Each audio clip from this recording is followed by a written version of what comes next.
Welcome to Wellness Waves, a podcast from Bergen New Bridge Medical Center. I'm your host, Maggie McKay. Today, we're going to find out about a supportive environment for neurodivergent individuals in healthcare and why it's important with Darian Eletto, Chief Clinical Officer for Behavioral Health Services, and Julia Orlando, Vice President of Integrative Services. Welcome, Darian and Julia. It's so good to have you here. Thank you. Thank you for having us. Let's start with you, Julia. Your emergency department recently became a Certified Autism Center. What does that mean? Through what's called the IBCCES, which is a credentialing board, we had training for both our clinical staff, which includes our doctors, our nurses, our social workers, and all of our clinical staff that works in our emergency department, as well as our non-clinical staff. So the clinical staff had 3 hours of training, which I took myself, and so did Darian. It was not an easy test. Really had to make sure that our staff were well-versed to manage even the most challenging patient that might be nonverbal, that might need specialized care. Through this 3-hour clinical certification, we got our clinical team ready. Our non-clinical team, those would be people that were in registration, our EVS workers. They also had a 1-hour certificate program. So having these certifications means that our staff are better equipped within the ED setting to create a welcoming environment, a better understanding of the needs, and be able to have it be a more effective process, not just for the staff that are interacting, but also for the patient, and especially to their family members who might be coming in with them as well. And how do you earn that certification? For the certification, each staff member, and we had to have 80% who took the class and passed the test to be able to qualify as a certified autism center.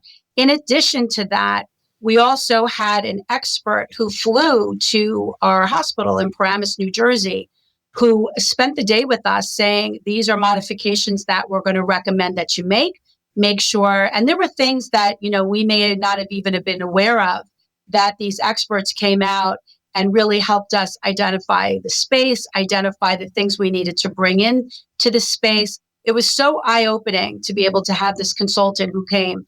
And so we're building in those recommendations, not only into our current ED, but into our new behavioral health ED, which will be opening up this fall.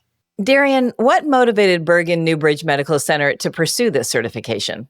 We recognize in New Jersey, we have some of the highest populations in the country with diagnosed individuals. 1 in 29 children in New Jersey are diagnosed with autism spectrum disorder. We also like to see things like the ER. I always say our ER speaks to us. What is coming through the doors of our ER is telling us what the needs of our community is. So we did notice a vast increase in the number of neurodivergent individuals coming through our doors seeking help. So as a response to this, we decided to go for our certification as an autism center within our ER walls. Julia, how can healthcare providers create sensory-friendly environments to accommodate neurodivergent patients?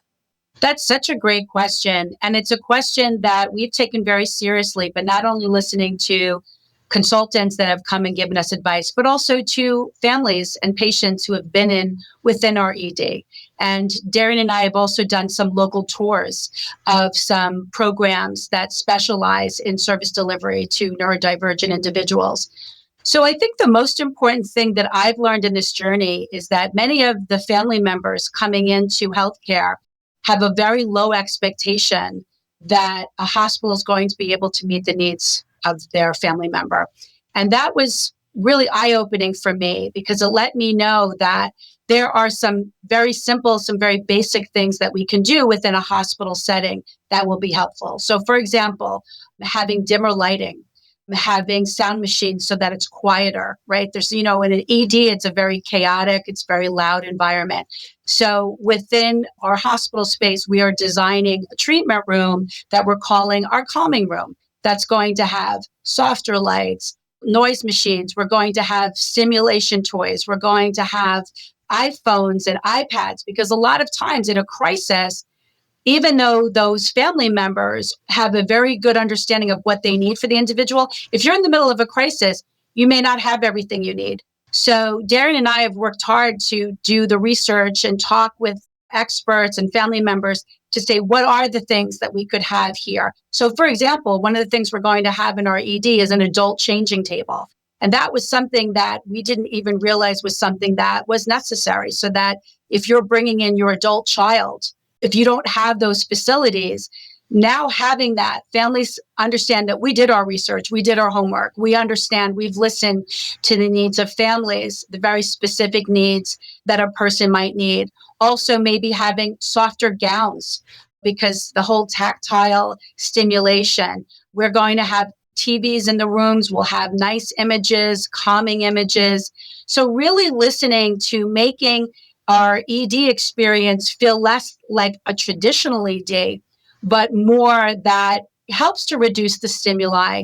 Also, our treatment rooms are a little bit larger, so they'll allow for family members to be able to be in the room with the patient. We also have meeting rooms where we can meet with the family that are pleasing and comfortable to be able to really listen, because that was the biggest takeaway, I think, for me is when you are treating a neurodivergent individual within your ED, very, very often they are accompanied by family members who can help you understand how to have this be a better experience for that individual. So being able to accommodate the family within the treatment room, within a separate room, I think will really help us to better provide service and care. And through the training the staff have had, they know better how to work with someone who is nonverbal, how to listen to what the family is telling you is the better course of treatment for their loved one.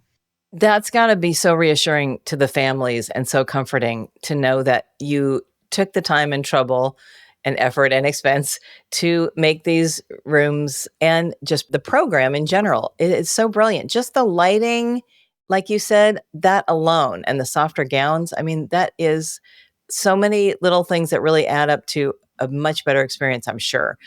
Darian, what are some common misconceptions about neurodivergence that healthcare providers should be aware of? And just for people who don't know, can you just tell us what neurodivergence entails? So, neurodivergence means that someone has a different form of communication, a different way of processing information and communicating information than someone who might be neurotypical. This is something that generally people are born with, and we typically see that within the first 8 years of life, individuals do get diagnosed. Typically by 24 months, we see that someone does get diagnosed with an autism spectrum disorder diagnosis. Typical things that I see happening within the healthcare systems and with healthcare providers is that healthcare providers neglect to see that even though someone might have a neurodivergent diagnosis, we also see that they neglect that there might be a mental health diagnosis. So you can be neurodivergent and have depression and anxiety, or maybe you might have bipolar disorder. So we often see that these things might get misdiagnosed, underdiagnosed, and that plays a role in the care of the patient because yes, they might be neurodivergent. But we also need to treat what other underlying mental health disorder could be going on. So that's a very common misconception that I've seen as a clinician. And also there's a very common misconception that I think is very stigmatizing that these patients can be violent. These individuals can be violent. We don't typically see violence. And when we do see violence, it is not a violent act against a person. It is generally how it might be a way of communication. It might be a frustration. Again, it's a communication disorder. So we see that they're not able to communicate how you or I might communicate. It's a different form. So I think that that's a very common misconception, a very stigmatizing misconception at that. So we really have to learn, and that was part of why we got certified and why we did the training, so that our staff can understand how to communicate with this individual who might not communicate like you or I would. Julia, how can interdisciplinary teams work together to provide cohesive care for neurodivergent individuals? I love that question. And it was one of the most challenging part of this initiative for me in my role as Vice President for Integration. And one of the things I realized through this journey was that in an ED, which is very busy, we're trying to see a lot of different patients, and also recognizing the needs of the family, and the needs of a family of a neurodivergent patient, especially who's having a crisis, in particular what Darian talked about, maybe having a mental health crisis. They need time. They need time to talk about what's been going on, what's unique about their family member. That's going to be challenging for a doctor or a nurse in this very busy environment. So the design that Darian and I have come up with is the idea of taking 2 social workers that work with Darian who have some either experience or affinity for this work and to get them advanced training.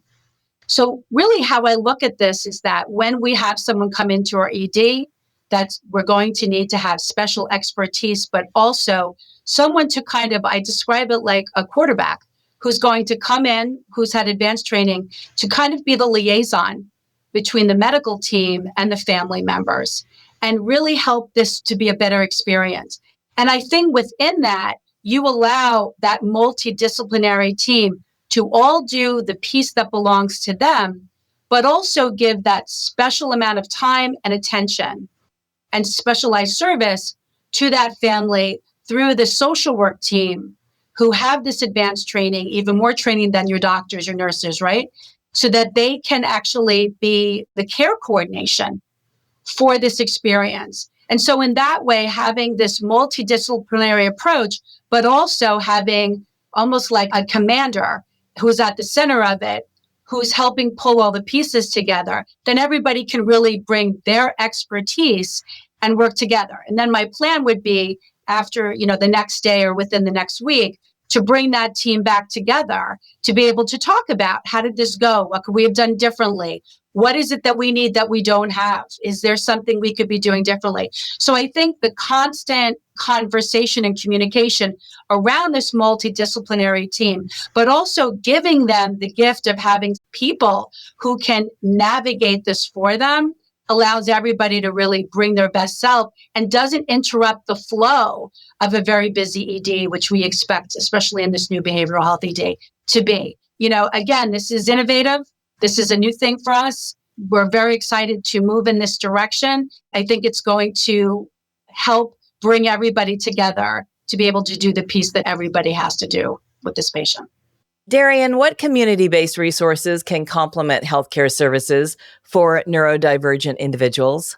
Like we always say with raising any child or any individual, it takes a village. So there's a lot of support services that can help neurodivergent individuals work through life, work through some of the challenges of communication, and learn social skills. So things like applied behavioral analysis, so ABA therapy. It's a great support for neurodivergent individuals. There's also things like occupational therapy, which is very supportive, helping with skill setting, with focusing on things in the world and doing day-to-day tasks, as well as speech therapy. Speech therapy is very helpful because it helps, again, help those communication skills, socialization skills, as well as teach them how to interact with the world around them. Thank you both so much for being here. This service sounds like it's much needed and like you have got every base covered. So good job. Thanks for having us. Thank you so much. Again, that's Darian Eletto and Julia Orlando. To find out more, please visit newbridgehealth.org. And if you found this podcast helpful, please share it on your social channels and check out our entire podcast library for topics of interest to you. I'm Maggie McKay. Thanks for listening to Wellness Waves from Bergen New Bridge Medical Center.